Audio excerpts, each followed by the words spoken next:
នេះគឺជា Photoshop 2026 version 27.0 full version វីដេអូនេះនឹងបង្ហាញពីរបៀបនៃការតម្លើង Photoshop 2026អញ្ចឹងដំបូងនេះយើងត្រូវតម្លើង Photoshop 2026យើងត្រូវមាន file ទាំង3នេះសិនណាfile ទាំង3ហ្នឹងខ្ញុំនឹងតម្លាក់នៅក្នុង link ក្នុង Telegram ខ្ញុំដាក់ link ទៅហើយ file វាដំបូងគឺមានតែមួយទេប៉ុន្តែដោយសារ Telegram វាអត់ allow ឲ្យ file ធំពេកសម្រាប់ download file នេះទាំងអស់វាមាន 5G ជាងអញ្ចឹងអ្នកទាំងអស់គ្រាន់តែ download 3 file ហ្នឹងហើយដាក់ក្នុង folder តែមួយហើយនៅពេលដែលយើង extract វាចេញមកគឺយកតនេះមួយបានហើយយកត path ទី1បានហើយទី2និងទី3យើងគ្រាន់តែ down មកជាមួយគ្នាមកយើងមិនបាច់ចាំប៉ះពាល់វាទេហើយឥឡូវនេះខ្ញុំ down មកហើយមុននឹងយើងតម្លើង Photoshop យើងត្រូវបិទ Wi-Fi នៅពេលដែលយើងបិទ Wi-Fi ហើយយើងត្រូវបិទ Windows Defender មួយទៀតយើងចូលមកកន្លែងនេះមក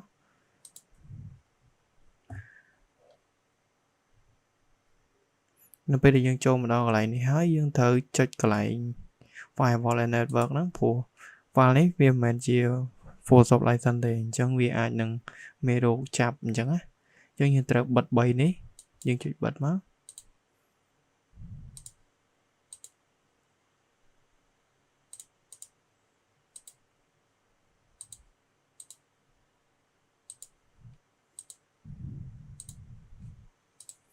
បន្ទាប់នៅពេលដែលយើងបិទ Wi-Fi ហើយនឹង Windows Defender អស់ហើយយើងក៏ចាប់ផ្ដើម extract file ហ្នឹងទៅហើយ file ហ្នឹងគឺយើងមានដាក់ password អញ្ចឹង password ខ្ញុំនឹងទៅ share ឲ្យនៅខាងក្រោមអញ្ចឹងខ្ញុំវាយបញ្ចូល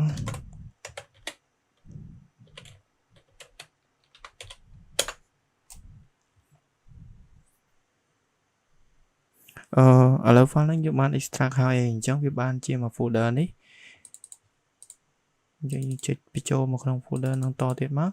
យើងឃើញមាន file 4នេះអញ្ចឹងយើងគ្រាន់តែ double click លើ file នេះទេ double click មកវាចូលមកដល់កន្លែង file នេះមួយទៀតអញ្ចឹងយើងនៅពេលដែលយើងចូលមកដល់យើងចុចនៅក្នុង folder នេះមួយទៀតចូលមកយើងយកពាក្យ setup នេះ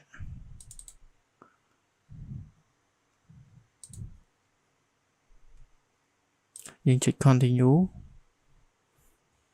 កន្លែងនេះនៅពេលដែលយើងចុច continue ហើយយើងអាចរងចាំវាបន្តិចវាបានដាក់ម៉ោងឲ្យយើងហើយចន្លោះពី2ទៅ4នាទី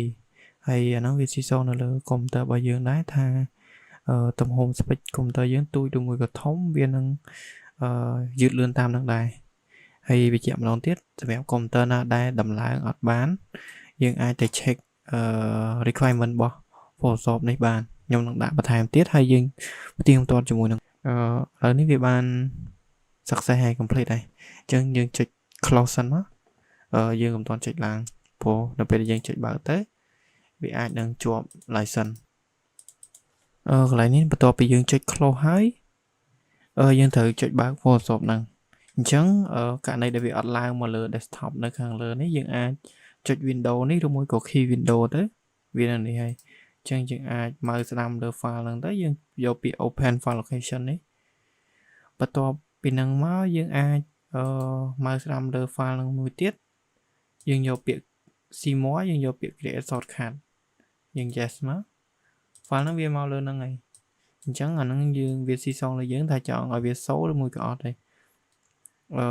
បន្ទាប់ពីយើង install ហើយវា success ហើយអញ្ចឹងយើងអាចបើកប្រើបាន